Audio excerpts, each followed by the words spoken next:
चलिए 10 के दमदार ट्रेड्स में स्वागत है। वीडियो में रहेंगे आपके साथ और हमारे साथ इस शो में आशीष बहेती और अरुण कुमार मंत्री पिछले शो से कंटिन्यू करेंगे। कोटक सिक्योरिटीज से अमोल अठावले और चॉइस इक्विटी ब्रोकिंग के सचिन गुप्ता भी जुड़ेंगे अपने टॉप ट्रेड्स के साथ।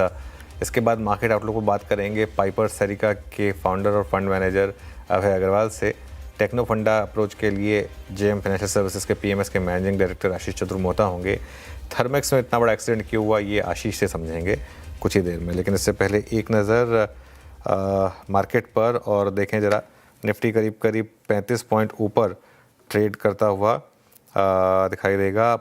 बैंक निफ्टी 70 पॉइंट ऊपर है आज। ऑब्वियसली निफ्टी आईटी में क्रैक आया थोड़ा सा। अब लोअर लेवल्स से अगर आप देखेंगे निफ्टी आईटी रिकवर हो रहा है। जो सुबह 1000 पॉइंट नीचे था वो अब 2.5% नीचे रह गया है। आज का हीरो ऑफ द डे, दो हीरो हैं आज के, दोनों बाई चांस आज हमने बिग स्टॉक्स में कवर किए। दोनों के नंबर्स कल 3.20 पर आए थे और कल 3.20 से दोनों पर पॉजिटिव व्यू रहा था। hyundai मोटर और बजाज फाइनेंस दोनों अब 7% ऊपर।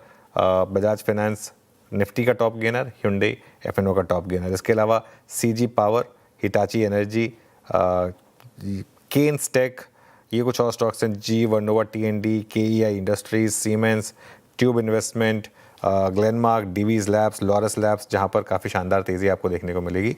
और डाउन साइड पर मैनकाइंड फार्मा और बाकी सारे आईटी स्टॉक्स। वीरू जी हाँ, तो ये थी बाजार की अब तक की छोटी सी समरी। अब एक काम करते ट्रेड्स पिक करते हैं। आशीष बहेती जी, अरुण जी पिछले कार्यक्रम से इस कार्यक्रम में भी फ्रेश पर्सपेक्टिव लेके अमोल जी और सचिन जी जुड़े हैं। इस वक्त आप सभी को नमस्कार, कार्यक्रम में स्वागत है। अमोल जी, आपके दो ट्रेड्स इस वक्त के। जी नमस्ते एंड गुड मॉर्निंग। थोड़ा सा कंज्यूमर के साथ जाना चाहूंगा। पोजिशनल पॉइंट ऑफ व्यू से देख रहा हूँ 453 के आसपास चल रहा है। पोजिशनली टारगेट निकल के आ रहे 480 के और स्टॉप लॉस उसका रहेगा 443 का। एक डिसेंट करेक्शन के बाद स्टॉक में एक रिवर्सल फॉर्मेशन देखने को मिला है और लार्जली मीडियम टर्म टेक्सचर अगर हम चार्ट का देखते हैं तो वो पॉजिटिव साइड पे है। जिस तरीके का सेटअप है ये रिवर्सल फॉर्मेशन कंटिन्यू होने के चांसेस शॉर्ट टर्म में दिख के आ रहे हैं। दूसरा एलटीएफ के साथ जाना चाहूंगा, एल&टी फाइनेंस के साथ 312 के आसपास चल रहा है। 330, 335 दो टारगेट निकल के आ रहे। स्टॉप लॉस उसका रहेगा 304 का। एक 2 या 3 वीक के करेक्शन के बाद डेली और वीकली चार्ट्स पे काफी प्रॉमिसिंग रिवर्सल फॉर्मेशन देखने को मिला है। पोजिशनल ट्रेडर्स के लिए 304 एक रेफरेंस पॉइंट रहेगा। उसके ऊपर अगर ये स्टॉक ट्रेड होता है तो बुलिश सेंटीमेंट कंटिन्यू रहने के चांसेस शॉर्ट टर्म में दिख के आ रहे हैं।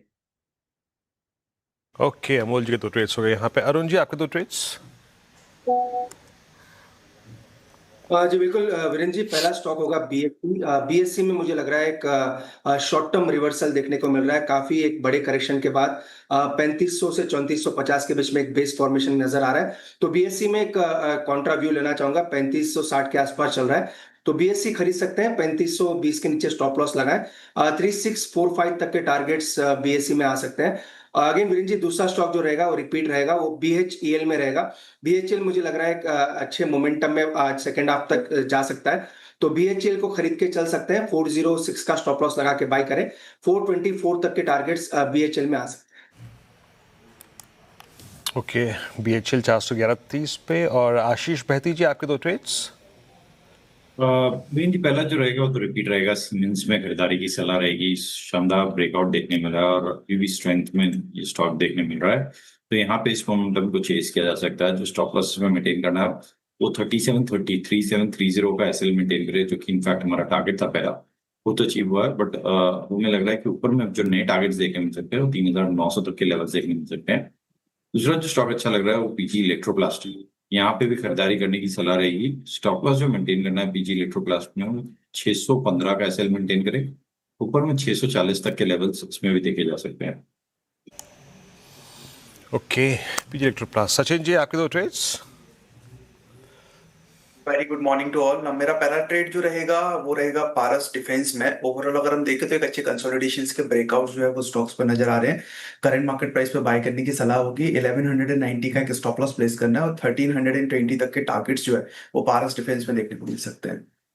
मेरा दूसरा ट्रेड जो है वो सीजी पावर पे रहेगा। सीजी पावर में ओवरऑल अगर हम देखें तो एक लोअर लेवल से एक अच्छा रिबाउंड कंटिन्यू होता हुआ नजर आया है। प्रायर डे पर हमने देखा था कि प्रायर स्विंग लोज जो थे करीब 815, 810 के अराउंड, वहां से सपोर्ट लेने के बाद एक फर्दर रिवर्सल मिला है और आज स्टॉक फाइनली अपने 100 डेज के एक्सपोनेंशियल मूविंग एवरेज के ऊपर सस्टेन होता हुआ दिखाई दे रहा है। सीजी पावर में करंट मार्केट प्राइस पे बाय करने की सलाह होगी। 850 का एक स्टॉप लॉस प्लेस करना है।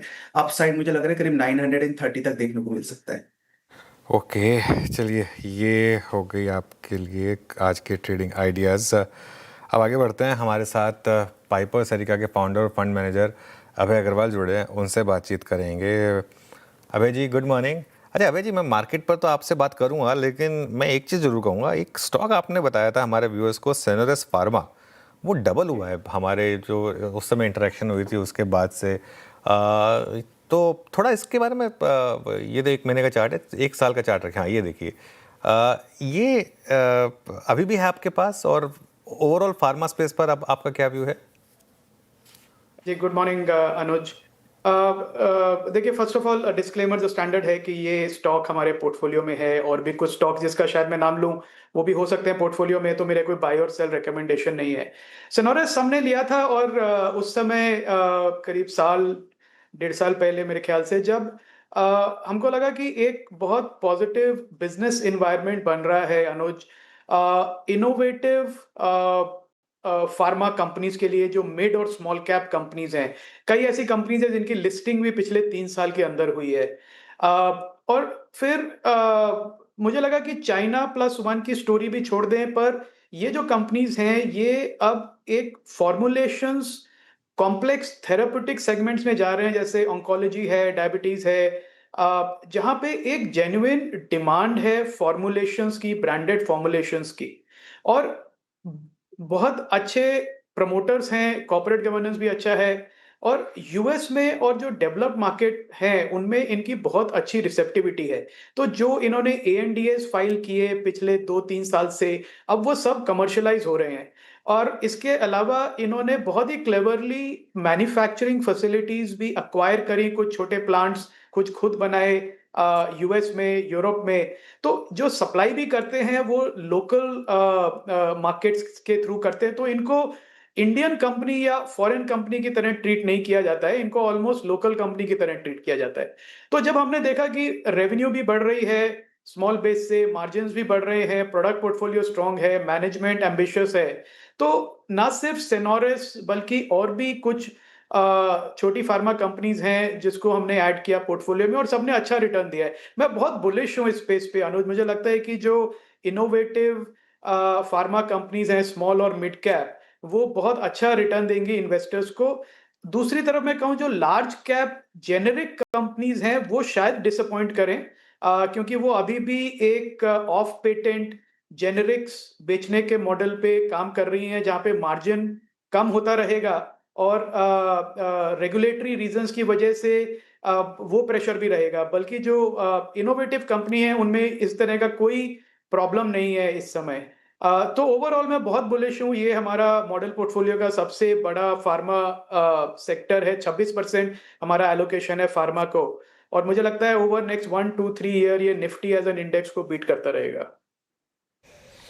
ओके, तो एक स्ट्रॉन्ग पोटेंशियल है यहाँ पे फार्मा के, निफ्टी के परफॉर्मेंस को भी बीट करने के, बट जेनरिक स्पेस से थोड़ा सा दूर रहिएगा। अच्छा भाई जी, सिंस आपका कन्विक्शन ज़्यादा काम कर रहा है इस वक्त, इससे पहले कि मैं और चॉइसेस रखूं आपके सामने, अपने सोचे समझे हुए स्टॉक्स या इंडस्ट्रीज और कहाँ कहाँ पर अदर देन फार्मा आपका कन्विक्शन बन रहा है?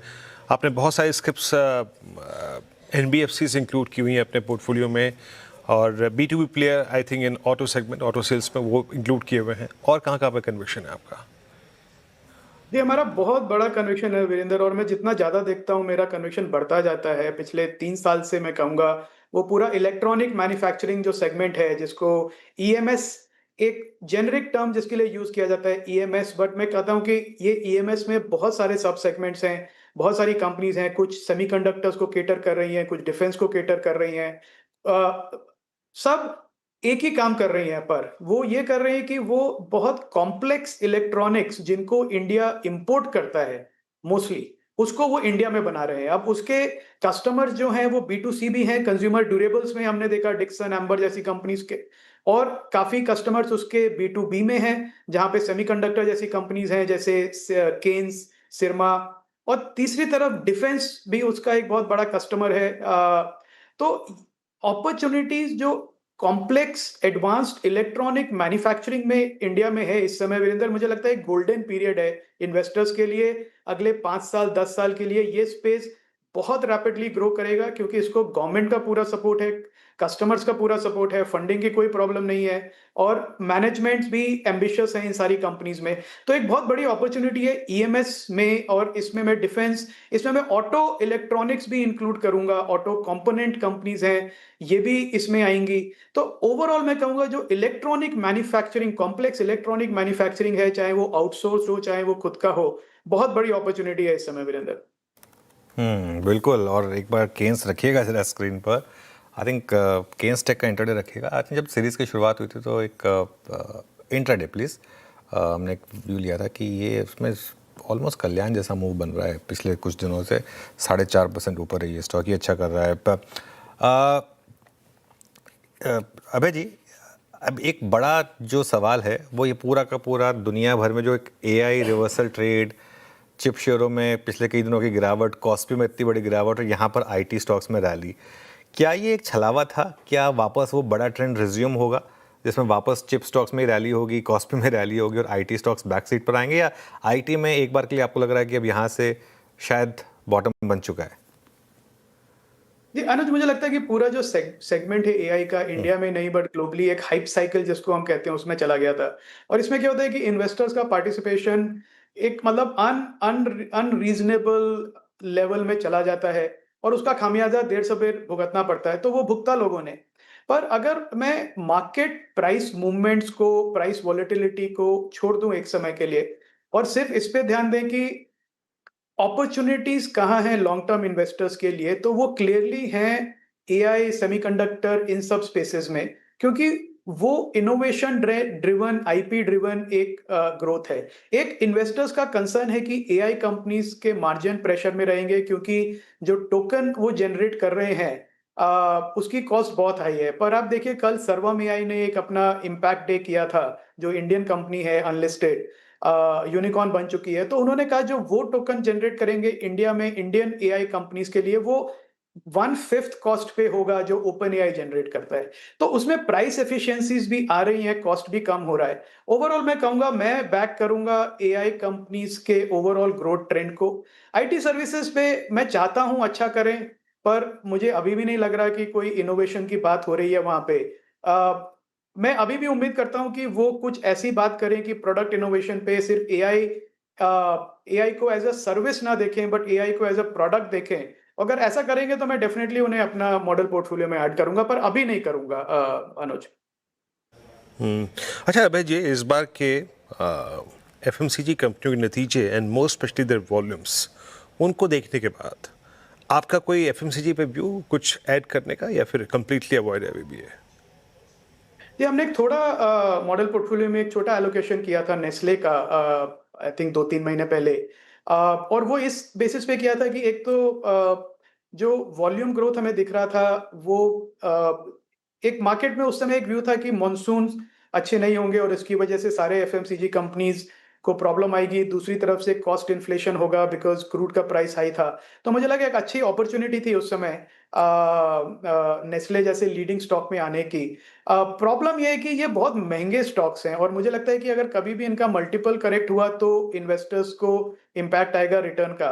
पर एट द सेम टाइम जो ग्लोबल जो जो जो नेशनल ब्रांड्स हैं, आई थिंक जहां पे प्राइस करेक्शन हुआ है पिछले 5 साल का टाइम करेक्शन में हुआ, मैं कहूंगा, जो कि प्राइस कहीं बढ़ा नहीं। अब आप नेस्ले को देखिए, वो ऑल टाइम हाई पे आ गया है।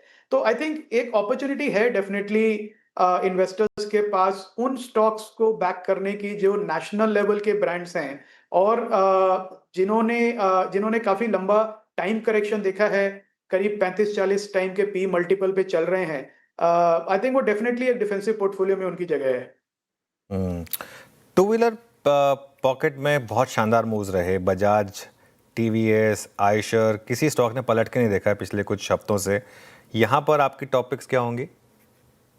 जी, मैं हमेशा, मेरा बहुत पर्सनल बायस है, मेरी बाय रिकमेंडेशन नहीं है, पर टीवीएस की तरफ मुझे लगता है टीवीएस ऐसी कंपनी है जो रियली एक कस्टमर्स को समझते हैं और जो कस्टमर को प्रोडक्ट चाहिए वैसा बनाते हैं। बहुत स्ट्रॉन्ग ब्रांड वैल्यू है टीवीएस की। दूसरी तरफ मैं कहूँगा जो एक इमर्जिंग कंपनी है ईथर, ये भी एक ऐसी कंपनी है जो प्रोडक्ट्स ऐसे बना रहे हैं जो कस्टमर्स को चाहिए। मेरा कंसर्न थोड़ा ये रहता है कि अभी भी ये प्रॉफिटेबल नहीं है, पर जिस तरह से उनका ग्रोथ है मुझे लगता है वो प्रॉफिटेबिलिटी की तरफ जाएंगे। तो ये दो कंपनीज मुझे लगता है कि ये इनोवेशन कर्व पे हाई हैं, जो कस्टमर्स को चाहिए वो चीज प्रोडक्ट्स बना रहे हैं, सर्विस इनकी अच्छी है। तो इस पैक में मुझे लगता है ये दो कंपनीज हैं जो आउट परफॉर्म करेंगे। एक स्पेस और जिसकी मैं बात करना चाहूँगा, कुछ भी कमोडिटीज़ में जोड़ा है अभय जी आपने, वेदर इट्स मेटल्स या फिर प्रीशियस मेटल से जुड़ी हुई एसोसिएटेड स्पेस या फिर केमिकल्स? वीरेंद्र, इसको हम इतना क्लोजली देखते नहीं है क्योंकि एज ग्रोथ इन्वेस्टर्स हमारे लिए मुझे नहीं लगता है कि कमोडिटीज में कोई अपॉर्चुनिटीज हैं। मुझे लगता है other than the model portfolio discussion, मुझे लगता है कि मेटल्स एक ऐसी चीज है जो काफी डिमांड एंड सप्लाई ड्रिवन है। तो जब एक मौका आता है, जब एक ऐसा दौर आता है जब अंडर इन्वेस्टेड है दुनिया या मैन्युफैक्चरर्स और उस समय डिमांड स्पाइक हो, तो एक शार्प राइज मिलता है। पर उसके अलावा एज अ ग्रोथ इन्वेस्टर मुझे नहीं लगता हमारे लिए कोई अपॉर्चुनिटीज हैं फ्रैंकली कमोडिटीज में, वीरेंद्र। ओके, कमोडिटीज़ में फ़िलहाल कोई अपॉर्चुनिटीज़ नहीं दिखती हैं आपको यहाँ पर। बजाज फाइनेंस में आज नंबर्स के बाद फिर एक री रेटिंग देख रहे हैं हम। इसके अलावा बाकी मणप्पुरम में भी अच्छे मूव्स रहे हैं। श्रीराम फाइनेंस भी अब ऑलमोस्ट लाइफ टाइम हाई पर है। ये पूरी की पूरी एनबीएफसी स्पेस में आपकी प्रेफर्ड पिक्स क्या होंगी या पोर्टफोलियो पिक्स क्या होंगी? ओवरऑल मैं बहुत बुलिश हूँ अनुज एनबीएफसी से, क्योंकि मुझे लगता है कि जिस तरह की उनकी प्रेजेंस है और स्पेशली जो लीडिंग एनबीएफसीज हैं, उनके लिए एक आई थिंक अगले 2-3 साल बहुत अच्छे रहने वाले हैं कंपेयर टू लार्ज बैंक्स, क्योंकि बैंक्स की प्रॉब्लम ये है कि अभी भी वो डिपॉजिट्स के लिए स्ट्रगल कर रहे हैं। एनबीएफसीज जो हैं थोड़ा हायर कॉस्ट पे फिर भी अपना बोरो कर पा रहे हैं। तो मुझे लगता है कि NBFCs in the financial lending pack, NBFCs को इन्वेस्टर्स को प्रेफरेंस देनी चाहिए। और उसमें भी उन एनबीएफसीज को जहां पे एक clear over last 4 quarters portfolio quality, credit quality में इंप्रूवमेंट है। तो जहां पे जीएनपीए, एनएनपीए हर क्वार्टर में गिरे हैं पिछले 4 क्वार्टर्स पे, आई थिंक वो कंपनीज एक बहुत सॉलिड फुटिंग पे हैं। मेरी प्रेफरेंस, क्योंकि ये एक ऐसा स्पेस है जहां पे इन्वेस्टर्स को फ्रैंकली लेवरेज्ड प्लेस करने चाहिए। तो मेरा अभी भी प्रेफरेंस माइक्रो फाइनेंस पे है। तो मॉडल पोर्टफोलियो में हमारे एक फ्यूजन फाइनेंस है और दूसरी तरफ एक स्मॉल फाइनेंस बैंक है उज्जीवन के रिजल्ट्स काफी अच्छे थे। आई थिंक जो हमारा इन्वेस्टमेंट थीसिस है उसी पे वो प्ले आउट कर रहा है, जहां पे पोर्टफोलियो क्रेडिट क्वालिटी इंप्रूव हो रही है और डिपॉजिट्स भी बढ़ रहे हैं और लेंडिंग बुक भी बढ़ रही है। तो आई थिंक एक उज्जीवन पे हमारा काफी पॉजिटिव व्यू है। और दूसरी तरफ फ्यूजन फाइनेंस मुझे लगता है कि जो उसके पुराने प्रॉब्लम्स थे काफी सॉर्ट आउट करके अब वो वापस ग्रोथ कर्व पे चल रहा है। तो ये दो हमारी लेंडिंग बेट्स हैं अनुज मॉडल पोर्टफोलियो में। ओके, अच्छा, वेरी क्विकली, बहुत संक्षेप में, इटर्नल या स्विगी, कोई स्टॉक बैक करेंगे इस लेवल पर? नहीं, दोनों नहीं करूंगा। अच्छा, दोनों नहीं करेंगे। चलिए, शॉर्ट एंड स्वीट आंसर। बहुत बहुत शुक्रिया आज हमारे साथ जुड़ने के लिए अभय जी और अपना समय देने के लिए। आगे बढ़ते हैं, आज के एक्सीडेंट ऑफ द डे की बात करते हैं। थर्मैक्स में आज बड़ी गिरावट है। शेयर इंट्राडे में तो 15% तक टूटा था, अभी भी करीब 11% नीचे है। सुबह आशीष ने बताया था कि इनके नंबर काफ़ी वीक हैं। एक बार रिविजिट करते हैं। आशीष, गुड मॉर्निंग। मॉर्निंग। और बहुत ही खराब नंबर्स यहाँ पर दरअसल देखने को मिले। मार्केट को इतना अनुमान नहीं था कि हर पैरामीटर पर इतने खराब नंबर्स यहाँ पर आपको देखने को मिल सकते हैं। अब कॉस्ट इस तिमाही के दौरान काफ़ी ज़्यादा बढ़ा है और वो सीधे तौर पर आपको नतीजा देखने को मिल रहा है। अगर आप ग्रॉस मार्जिन्स की बात करें तो 350 बेसिस पॉइंट का कॉन्ट्रैक्शन यहाँ पर है, 47% का आंकड़ा यहाँ पर देखने को मिला। और एबिटा मार्जिन जो कि 10.4% का था पिछले साल, वो घटकर केवल सिर्फ 3% का रह गया है। मार्जिन्स में दरअसल अगर आप देखें तो एक लेगेसी प्रोजेक्ट है, इसका एक इम्पैक्ट और डेंट यहाँ पर देखने को मिल रहा है। जो इंडस्ट्रियल इंफ्रा सेगमेंट है, इसका जो कॉस्ट है काफ़ी ज़्यादा एलिवेटेड हो गया था, तो उसको पूरा किया, इसी के चलते यहाँ पर आप इम्पैक्ट देख रहे हैं। लेकिन खास बात है कि सिर्फ कॉस्ट को अगर आप हटा दें, एडजस्ट करके भी देख लें, तो आपको नतीजों में मज़ा नहीं आएगा। अगर आप इंडस्ट्रियल प्रोडक्ट सेगमेंट पे देखें तो यहाँ पर एक्सपोर्ट्स में आपको गिरावट देखने को मिली है। हालांकि जो ऑर्डर इनफ्लो है क्वार्टर के दौरान थोड़ा सा सुस्ती देखने को मिला, 2810 करोड़ के, यानी पिछले साल के मुकाबले 2% ज़्यादा ऑर्डर्स यहाँ पर रहे। लेकिन टोटल ऑर्डर बुक आप देखें तो तकरीबन 14,000 करोड़ के आसपास की देखने को मिल रही है, जो कि प्रीवियस से 23% ज़्यादा। और क्वार्टर के दौरान ऑलमोस्ट एक 400 करोड़ का बड़ा ऑर्डर भी यहाँ पर मिलते हुए नजर आया था। अब इसमें की अवेटेड ये रहेगा कि आज 11 बजे कॉन्फ्रेंस कॉल होनी है। स्टॉक ऑलरेडी वेल करेक्टेड हो गया है। मैनेजमेंट क्या इस वन ऑफ इम्पैक्ट को बता रहे कि अब इसके बाद देखने को नहीं मिलेगा। यहाँ पर बाजार की नज़रें टिकी रहेंगी। वैल्यूएशन के लिहाज से देखें तो स्टॉक पहले भी महंगा था मासिव रनअप के बाद, और अभी भी आप देखें तो FY28 EPS के हिसाब से 47 टाइम्स पर ये चल रहा है। EV एबिटा भी देखें FY28 के हिसाब से तो ऑलमोस्ट 29 टाइम्स है। तो वैल्यूएशन एक्सपेंसिव है, स्टॉक ने डिलीवर नहीं किया। नतीजा आपके सामने, स्टॉक में बड़ी गिरावट। ओके, थर्मैक्स आज का एक्शन ऑफ द डे। आशीष बहुत बहुत शुक्रिया इस आज के क्रैक, आज के कोलैप्स के पीछे का जो कारण है वो बताने के लिए, समझाने के लिए। तो अब एक काम करते हैं, आशीष से बातचीत होने के बाद अब चलते हैं फिर आशीष के पास। हमारे पास आशीष की कोई कमी नहीं है, जबकि एक आशीष आज छुट्टी पे है। आशीष चतुर्मुता जी अब इस वक्त मौजूद हैं। आशीष, गुड मॉर्निंग। मार्केट्स अच्छा कर रहे हैं, लेकिन हमारी शायद वो थोड़ा सा जो मोमेंटम है उसमें वो चिप स्टॉक्स का आज एक बार फिर से मोमेंटम पकड़ना, वो थोड़ा सा अगर आप देखें आज एक सेटबैक है। निफ्टी आईटीज थोड़ा बैकफुट पे, but earning specific strong reaction है। आशीष, आज आप क्या क्या मतलब ग्रिप करके चल रहे हैं? Good morning Virendra, good morning Anuj. तो देखिए, बिल्कुल अर्निंग का सीजन है और मार्केट बिल्कुल क्लियरली अभी वहीं फोकस कर रहा है जहां पर पे नंबर्स इनकरेजिंग है, वहां पर पे रिवॉर्ड करने में भी कोई कमी नहीं छोड़ रहा। और जहां पर जैसे भी थर्मेक्स के नंबर्स काफी डिसअपॉइंटिंग आए, इनफैक्ट अगर से आप लीगेसी बिजनेस के लॉस के भी की एबनॉर्मलिटी को भी अगर से एक बार हटा के एड बैक करके देखें तो भी जो नंबर्स है वो बिलो एक्सपेक्टेशन है, और जिसके चलते मार्केट इन ऐसे स्टॉक्स में एग्जिट लेने में या उसको पनिश करने में भी कोई कमी नहीं कर रहा है। ओवरऑल अगर से हम देखें तो एनबीएफसी में काफी अच्छे नंबर्स हमें देखने को नजर आए, जैसे कि श्रीराम की बात करें, चोला की बात करें या मझोले जो एनबीएफसी कंपनीज हैं, उनमें भी हमने जो नंबर्स देखे वो काफी इंकरेजिंग है। तो एक क्लियर ट्रेंड तो नजर आ रहा है कि ये जो ओवरऑल एनबीएफसी में एक अच्छी तेजी हमें देखने को नजर आएगी, और वो स्पेस काफी इंटरेस्टिंग नजर आता है। दूसरा स्पेस जो हमें अच्छा लग रहा है जहां पर पे अर्निंग काफी पॉजिटिव आई, वो है कुछ आप देखेंगे डेटा सेंटर रिलेटेड जो प्ले थे, या अगर से हम थोड़ा सा अगर से एआई ट्रेड की बात करें तो नेटवेब, इक्वी जैसी जो छोटी मझोली कंपनीज है, इनके नंबर्स काफी प्रॉमिसिंग आए और इसको भी मार्केट ने काफी पॉजिटिवली रिवॉर्ड करने की कोशिश किया है। वायर्स एंड केबल सेगमेंट में आरआर केबल हमें काफी पसंद था, हमने पहले भी इसकी काफी चर्चा की, और इस बार जो नंबर आए वो बहुत ही इंकरेजिंग थे। तो उसको देखते हुए हमें लगता है कि जो ग्रोथ ट्रैजेक्टरी है और मार्जिन प्रोफाइल में भी इंप्रूवमेंट नजर आएगा, और जिसका इम्पैक्ट आरआर केबल के अंदर में डेफिनेटली देखने को नजर आएगा। उसके साथ साथ हमें लगता है पॉलीकैब में भी करेक्शन के बाद अच्छा बेस बिल्डिंग शुरू हो चुकी है, तो यहाँ पे भी हमें लगता है कि वायर्स एंड केबल्स वापस एक अच्छे प्रॉक्सी प्ले पूरे केपेक्स, इंफ्रा और रियल्टी के लिए देखे जा सकते हैं। थोड़ा ऑडियो में ग्लिच है आशीष जी, एक कोशिश करता हूँ एक सवाल पूछने की आपसे। Hyundai मोटर्स क्या भी होगा इस पर? आज शानदार मूव है स्टॉक में, 7% ऊपर। तो अनुज, आज देखिए एक अच्छी बात ये कि हुंडई मोटर्स में 7% का मूव है, अशोक लीलैंड 4% चला है। तो कहीं ना कहीं ऑटो के अंदर में वापस एक बहुत ही बढ़िया बढ़त हमें देखने को नजर आई। 2-3 दिन पहले हम टीवीएस मोटर्स की बात कर रहे थे, उसमें भी एक बहुत अच्छे नंबर्स हमें देखने को नजर आए। तो ऑल इन ऑल मेरा ये मानना है कि आप जो देखेंगे ऑटो साइकिल में एक अच्छी सिक्लिकल रिकवरी यहाँ पे देखने को नजर आ सकती है। और हुंडई, एमएनएम, टीवीएस मोटर्स, इतर एनर्जी, ये जो स्टॉक्स है वो हमें लगता है कि एक अच्छे प्ले हो सकते हैं इस पूरी रैली को राइड करने के। साथ ही साथ ऑटो एंसिलरी स्पेस को भी देखना चाहिए, जहां पर पे हमें लगता है कि संसेरा, सोना बीएलडब्ल्यू, स्टील स्ट्रिप्स जैसी जो छोटी कंपनीज है उनमें भी हमें काफी प्रॉमिसिंग हमें लगता है ग्रोथ देखने को नजर आ रही है। तो ये पूरा स्पेस ऑटो और ऑटो एंसिलरीज का काफी इंटरेस्टिंग नजर आता है। Thank you. Okay, Hyundai Motors. चलिए आशीष, बहुत बहुत शुक्रिया, आप इस कार्यक्रम में शामिल हुए और सभी सेक्टर्स पे और इंडस्ट्रीज पर अपनी राय रखी आपने। अच्छा सचिन जी, अमोल जी से एक व्यू ले लेते हैं यहाँ पर, एक दो स्टॉक्स पे और जहाँ पे अच्छा मूव आ रहे हैं।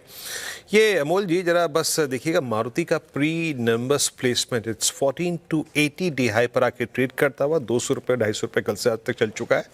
अगर अर्निंग्स थोड़ी सी भी सपोर्टिव हुई तो क्या प्रोजेक्शन है आपका मारुति पे हाई साइड में? इस तरीके का सेटअप है, मुझे लगता है कि पॉजिटिव सेंटीमेंट ही कंटिन्यू रहेगा। स्टॉक ये वीक में भी अराउंड 6% से भी ज्यादा गेन किया है, लॉन्ग बुलिश कैंडल है, अब ट्रेंड कंटिन्यूएशन फॉर्मेशन मेंटेन रखा है।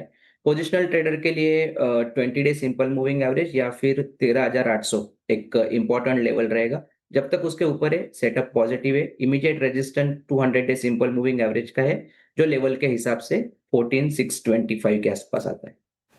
ओके, चलिए इस शो में इतना ही और शो को समेटेंगे। मार्केट अभी भी उस रेंज में ही है, कुछ कहीं जा नहीं रहा है, तो कुछ मिस नहीं किया आपने।